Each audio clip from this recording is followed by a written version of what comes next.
and welcome back to Explore the Source, where we're discussing rebreathers, a wide variety of rebreathers. And here we want to talk about just a general overview to be sure everybody's on the same page. People who have a lot of rebreather experience may not be as interested, though we'll try to draw out a few components, but we want to be sure we're on the same page. And at a very high level, we all know that with rebreathers, with the difference here is in open circuit breathing, we breathe in and then we exhale everything out to the water environment. And then with rebreathers... Yeah, so that's kind of wasteful, isn't it? Yeah, right? it seems so. Yeah. It's not very eco-friendly. No, in these days you have to think about every breath, right? But what's the carbon emission per breath? Exactly. So with a rebreather, we want to change that, right? So we want to rebreathe the breath that we just exhaled. And in order to do so, then of course we need to remove the CO2 that we produce internally with the exhalation. So that's the basic concept of a rebreather. Okay, that sounds like a much more efficient system. And here we're talking about a big change in efficiency. So we're moving from, like, let's say semi-closed, which may be somewhere around 10 times as efficient as open circuit, and then closed circuit technology might be somewhere in the 40 times. So, you know, one tank equals similar to like 40, which is quite a big difference, really. It's significant, right? Because the gas that you go through is only to replace what you metabolize with your activity level. And then you add some fresh gas to have something to breathe in. So you have a breathable volume. Okay, so then our big issues is we're going to add some fresh gas, remove some CO2, and then just try to maintain the volume. So that gives us a lot of efficiency. So from a historical perspective, a lot of people imagine these as being a more recent advent. And really it was all the way back in the 1600s that we started to see the first versions of these systems. Some of them, really the earliest ones I remember were mine related. Mine rescue or mine survival. We have the FLUS unit coming in the 1878 or something like that, when we were building and construction things underwater. And obviously they were after the efficiency. They couldn't compress gases at high pressure, so the only solution was then to kind of rebreathe the gases and so on. So we're getting back to retro in a sense, right? So we get back into the rebreather world.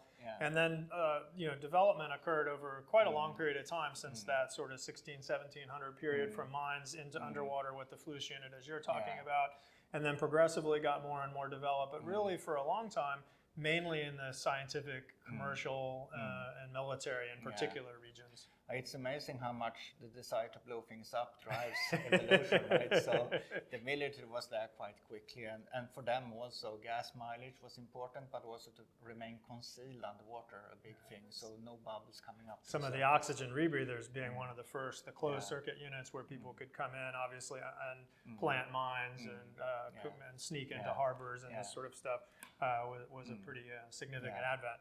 And then so they really started to become much more something that we could hope to get access to in the sort of 1990s. I saw different people playing with repurposed military units, and then it was the Inspiration unit was really the first closed circuit unit that was readily available in 1998. Is that right? Martin Parker, AP Valls there with Inspiration, he took a brave leap forward to introduce his units on the market, and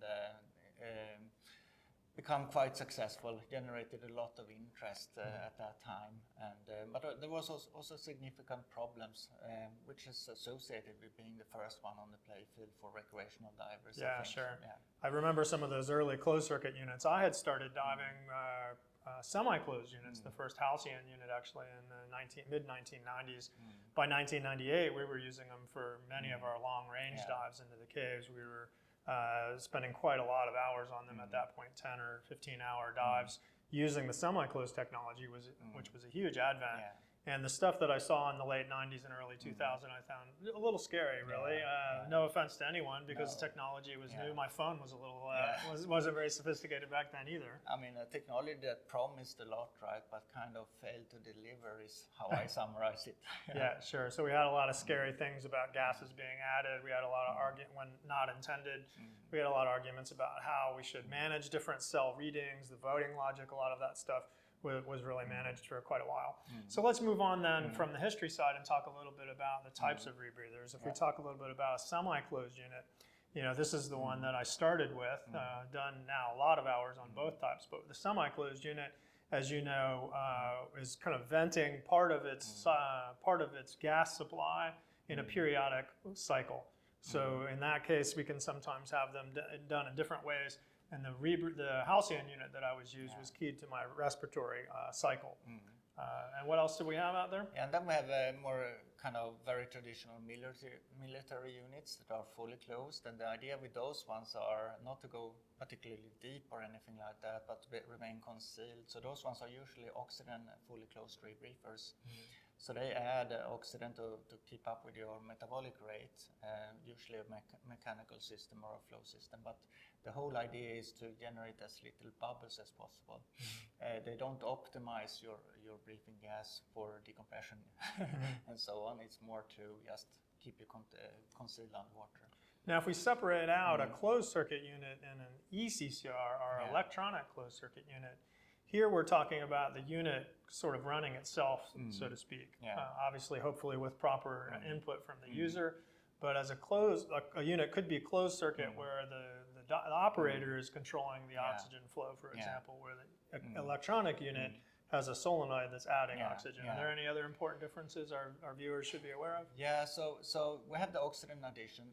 Something that's common between all rebreathers is, of course, the CO2 scrubbing function. But then it boils down to how you add gas and what kind of gases you are adding. So if you want to have a rebreather that we use today as an example, then you want to add oxygen, but you also want to add diluent to dilute the oxygen so you can go deeper. Something to breathe, otherwise the oxygen wouldn't be good as the only source. We can stay for a very long time, but we can't go very deep. So not very manly units. Okay, all right, got it. So that makes a lot of sense. And then we can also technically have a kind of hybridized version. So we could use a closed circuit unit where we don't primarily use electronic control, but where we have a bail out or a safety factor where the solenoid kicks in at some low partial pressure. Any thoughts on that? Not a lot of people doing that, really. No, but it's a nice feature, and it's kind of a failure mode of the eCCR. If you have any kind of sensor problems that might interfere with your proper oxygen addition, then you might switch down to a lower set point, so the unit are maintaining a lower set point. And when we talk set points, that's usually when you talk about what kind of partial pressure you ideally would like to have. So the ideal partial pressure on the bottom is, of course, 1.2 or something like that. And the lowest desirable PO2 would be 0.7. So you set it to the low area, and then you maintain manually. You add with an inflator, basically. You add the partial pressure level that you want. And those don't seem very common because you either trust the solenoid in the unit or you don't. And if you don't, then you're more attracted towards one of the mechanisms that don't allow the unit to add something like oxygen without your permission. Because obviously if a solenoid fails, even if it's only a backup, then it's still going to fail and introduce oxygen to the unit. So we really have semi-closed units, which are going to be kind of orifice controlled or constant flow, or respiratory coupled, like the halcyon unit and there's a few other units that are out there. I think that's much more common in technical diving because the addition is keyed to how you're breathing. And then you have the closed circuit unit, which might be orifice managed as well, or you have a fully closed electronic CCR. So we have a lot of flavors of options for people and a little pieces in between. Sometimes a little bit confusing, but if you really look at it, it's not that hard. It's mostly about how you add oxygen. Most of them are doing pretty similar things in the end of the day. And even though there is some complexity, obviously, it's simple in concept with a lot of things that could conceivably go wrong. Absolutely. So then why would we use a rebreather? That's, I guess, one of the big things that we want to say or talk about. And a lot of people have the attitude, well, why not use a rebreather?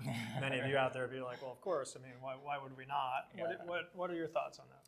Well, for me, the reason why I would use a rebreather and why I would not is very simple. If I couldn't trust the unit, I'm not saying blindly trust it, but if I can't see a consistent performance from the unit, I would not go there. I would only go there if I saw consistency. There are perks and benefits, of course, and gas mileage is a huge one. You can get so much out of your diving. It's also quite nice to know that when you're on the loop, when you're breathing the rebreather at depth, you don't go through your diluent gas at all. I mean, when you're on open circuit and you're at great depth, like 400 feet, 100 meters or something like that, and you constantly look at that SPD, right? And it's moving. You can actually see it's moving. On the rebreather, it doesn't move. There's other things that of course moves, like you're taking on gas, you're building up a lot of decompression obligation, and you're going through your scrubber duration and so on. But that's nice. Okay, so we have a lot of factors in mind: recreational, technical side, which I want to talk about in training, and then we also have cost, which is a reasonable factor, which we'll cover in a bit more detail. But really, on the technical side, as you're doing deeper dives using expensive gases like helium over longer dives, then the cost factor really weighs heavily towards Rebreather. But if you're recreational, or doing very shallow kinds of technically oriented dives, say 40, 50 meters, then really the cost doesn't make sense. It's more a toy to have fun with. Yeah, it's that's when if you don't really have a use, this is still true, I think. If you don't really have a benefit from the rebreather, why go there, right? I agree. So let's pick some of those exciting topics up in the near term. Hope you'll stick with us and join us back for Explore the Source. Thanks very much.